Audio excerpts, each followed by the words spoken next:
Hey guys, Kevin Cage back with another cryptocurrency update. Welcome to the channel. Like and subscribe if you're serious about the digital asset space. Let's get right into it today. This is going to be a very interesting video. Be sure to stick around, and if I'm talking too slow or too fast, you can go to the settings bar in this video and adjust the playback speed. So right here, sorry about any background noise, guys. The internet was down all morning, so it may be noisy, but I've been sending my girlfriend various screenshots of Ripple, just always showing her evidence of documents I'm seeing, whether it's banking documents, government documents, gateway partners, and financial institutions, showing proof of concepts and things of that nature.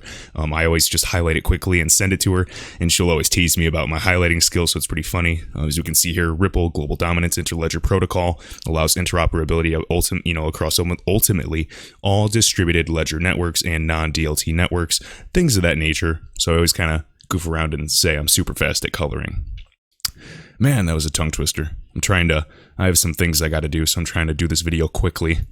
Right here, XRP Crypto Wolf. So Ripple's head of global operations and partnerships, and again, this is Emi Yoshikawa, was interviewed by Korea's Financial News. So this is just kind of a proof of concept. Coin1's financial services subsidiary, Coin1 Transfer, and they are an overseas remittance service, are actually explaining that its remittance service now is expanded to the United States, Canada, and Australia through RippleNet specifically.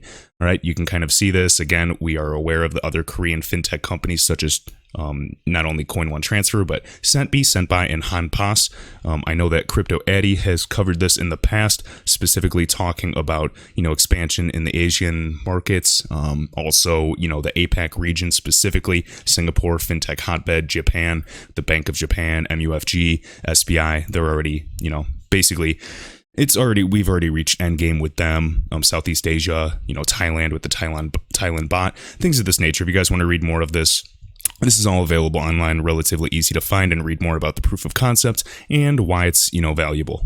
All right, now the fun stuff. So King Solomon sharing this. So World Economic Forum, remember, with the 1% of the 1% meet here annually. Now, inclusive deployment of blockchain for supply chains now, a framework for blockchain interoperability in collaboration with the company Deloitte. Now, Deloitte also showcased RippleNet, their software integration with Temenos. So we've shared Temenos in the past. We've shared Task Group, TAS, shared, tips in the payment initiatives, things of that nature. So really quick, I'm going to share this and then I'll kind of get into the next point. So as we can see here, inclusive deployment of blockchain for supply chains in collaboration with Deloitte here at the World Economic Forum. Then we can see here, of course, we have Interledger, we have Ripple, Bitcoin, Ethereum, various projects, Corda, Hyperledger, even OneChain, all right? Next, and then R3 Corda Settler, of course, even Cosmos, so Atom, ATOM, which, you can also stake on Binance US. All right, and then the current state of interoperability solutions. Ethereum, Bitcoin have been used for interoperability between the Corda and Ripple ledgers. All right, so we understand that. Nothing new, but just to show you that Deloitte is also backing this, shows cases integration of Ripple technology into Temenos T24, allowing real-time international payments, and this was May 2016. Now, to get into the next points, this is another document. So just to showcase, this is actually the project Ubin. So this is the Singaporean dollar on distributed ledger technology. Look at the groups and banks that are backing this, of course. The majority of these are RippleNet related. Should be no surprise, of course. Some of the banks are also listed under systemically important and too big to fail. All right, now, some people believe that this could even be collateralized on the XRP ledger. Now, I'm just saying that is complete speculation, but if that were to happen, that would be absolutely massive to collateralize and hold some XRP in order to have these type of stable tokens run on the network itself. That would be very bullish. Now, this is one example, Project Ubin. We've had many people research, some names included. Look at this, Project Jasper. We have, Project, what is it? I have my phone here. Give me 1 minute. We have Project Inthanon or something like that. We have Project LionRock. We have, also projects with like Spunta and Reconciliation. We have Voltron. We have, HQLAX. It just goes on and on and on, guys. There are various projects, various countries, whether they're even to connect with Interledger between, the Canadian Central Bank and the Bank of Japan, or just digitizing some version of fiat. on a distributed ledger, and they're all RippleNet partners. So whether Ripple is merely a consultant or they are talking about potentially just interoperating or using, a type of X via RippleNet software, man, if they decide to go over the XRP ledger and tokenize assets and issue IOUs, it's game over. Like, I will be the most bullish person on XRP ever, and I'm talking, the highest digits you guys can possibly imagine. All right, so right here, Grimace McDonald, I just wanted to share this. This guy puts out some awesome tweets. I know his profile picture is a little funny, but this guy knows what he's talking about. Essentially, I just want to emphasize this. So with the banks and liquidity issues, as an example, just so you guys can understand how quickly these groups and FIs can run dry in this global liquidity crisis. So when Bank A does not get paid on, say, April 13th or May 11th, the money that Bank A owes to Bank B does not get paid. Then the money Bank B owes to Bank C, of course, doesn't get paid either. Derivatives, clauses, damages, and penalties all start to go crazy. Forbearance isn't going to be for every entity. Just wait and watch. This is such a good example, guys, how it has this type of rippling effect. Everything is connected on a chain. And it is, we can only be bailed out so many times. I heard Greg Manarino say something that was really funny. There's talk about bailing out the hedge funds. And he goes, I thought they were supposed to be hedged. That just kind of hit me and made it very, very comical. All right, next up, payments. So right here, I just want to share this. The approach to mobile disbursements. So read these 5 facts before we continue with Ripple information. 74%.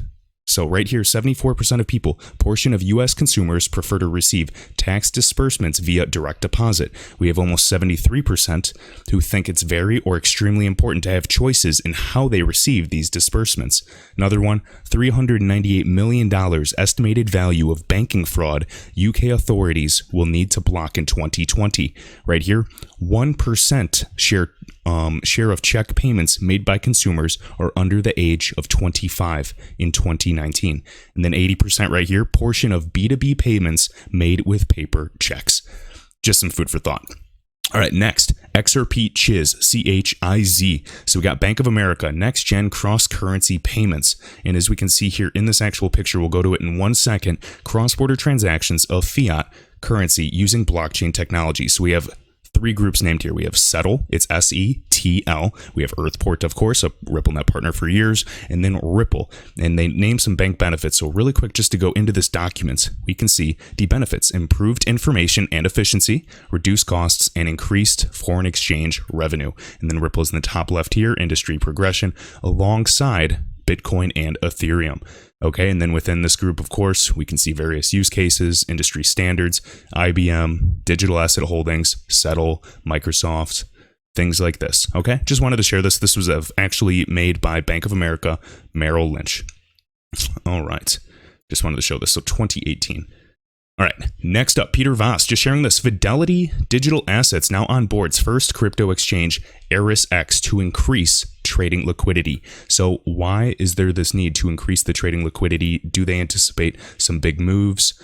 Are they going to be going live sooner than later? We shall see. Again, I just wanted to kind of dabble over that. Remember, Fidelity, all of these huge custodians, Vanguard, it's already a done deal. It truly is. Even financial advisors will have index products. Banks will hold crypto assets. There's no doubt in my mind that this will happen.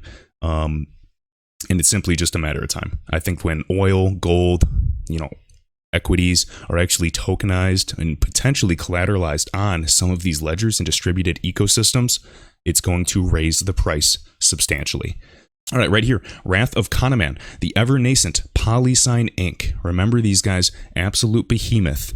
They've actually, and they're a Ripple founder, I might add, our Ripple founders are behind the website, including Arthur Brito, is behind a website for Standard Custody and Trust Company, which recently just came online. So remember, we know Polisign, building the future of digital assets, state-of-the-art, secure, scalable infrastructure to fully leverage digital assets by institutions. Talks about, trillions and trillions of dollars on this. Without institutions being able to secure digital assets safely, there's no way that this, whole revolution could move forward. Okay, Arthur Brito, the man, the myth, the legend, the ghost, you still do not even see. They just have the Polisign symbol.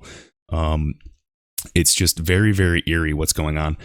They talk about the trillions of dollars they plan to hold here. It is absolutely fascinating. So now let's take a look at this website, standardcustody.com, that just recently came online. And I believe Arturo Portilla actually found this. He was the former XRP Center manager on Twitter here. All right, so right here, Standard Custody and Trust Company. Now remember, State Street, they are well documented and behind and involved with Ripple and the digital asset transformation.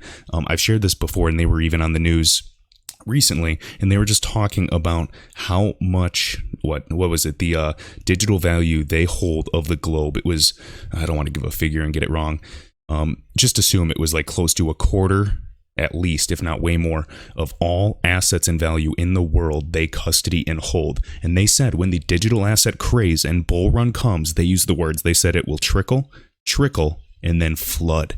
And I found that to be, very, very amusing, considering Ripple is all water-based with all of their products, whether you can talk about Xpool, you can talk about X Rapid. Remember, X is like cross-border, and then Rapid, of course, rapid payments, on-demand liquidity, things of that nature. Always find that. And then X Current, things of that nature. Always fascinating, right? Sharing the same thing with standardcustody.com. Oh, and I do apologize. As we can see right at the bottom here, it says Polisign Inc. 2020. This is why they're connected.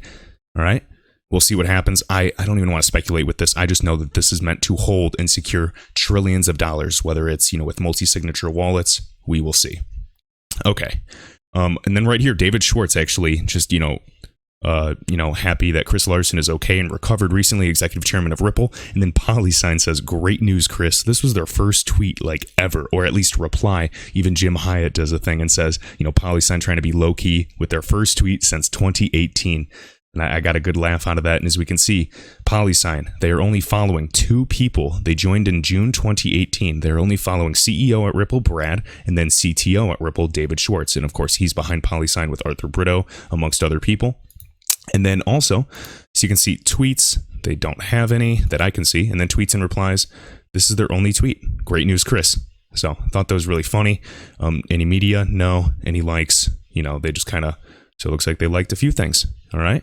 Very, very interesting. Even this video is David Schwartz talking about a non-disclosure agreement, and he can't even talk about some of the things he's so excited about. And this is specifically about Polisign. All right.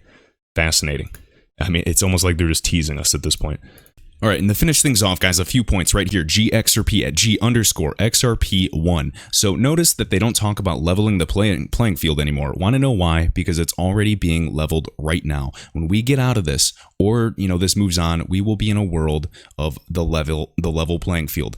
They've been talking about this narrative all along. We've heard, President Donald Trump. We've heard Christine Lagarde, former director of the International Monetary Fund, now the president of the European Central Bank. We've heard, what was it? Was it Mark Carney? Maybe even Steve Mnuchin. This narrative. And then guess what? Who else has been saying it?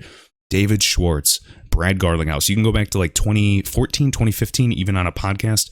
And David Schwartz uses the same vernacular. It wasn't level the playing field, but it was something very, very similar, essentially meaning the same thing. It was not just, democratizing finance.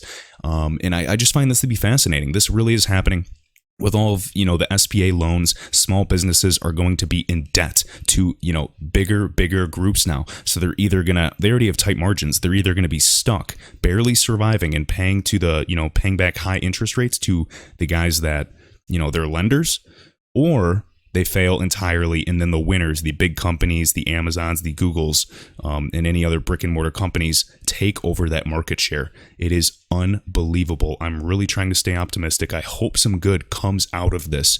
I think it will for us financially, but remember that all of this is coming at a greater cost. I'm trying to be optimistic and not have a conspiracy theory and be negative. But it just makes you wonder what is really happening right now, because I think that there's going to be movies written about this time 10 years from now. All right, and then another thing he wanted to share, I just saw this before recording. So Federal Reserve talking about the Interledger Protocol, again, the protocol to bridge various networks, and you can use any cryptocurrency or digital asset that is most fast and scalable. And of course, XRP and Interledger Protocol, ILP, were built in tandem. This is from 2016 again. So the ILP is being developed as an open standard is intended to improve interoperability and streamline the process for transferring digital assets. All right, when they're sending stocks, when we're sending gold or oil, things of that nature, this is what will be transferred. So we can see this document here, Finance and Economic Discussion Series, Divisions of Research and Statistics in Monetary Affairs, Federal Reserve Board, Washington, D.C. Remember, the previous one I showed was the Federal Reserve from St. Louis. Now they're actually showing this, Distributed Ledger Technology in Payments, Clearing, and Settlements. Remember, settlements is what we are looking for. Clearing is really just finding, the obligations of, who, owes who. All right, guys, another document showing proof of IOP, Interledger Protocol, or even XRP, and the need for cross-border payments in the tokenization of assets and further adoption, proof of concepts, trials, tests, and use cases for distributed ledger technology. XRP is a piece of the protocol. This is what we are owning. This is what we are holding. Until then, we simply wait. So with that, guys, I appreciate it as always. Be sure to like this video, share it around, and I will see you in the next one.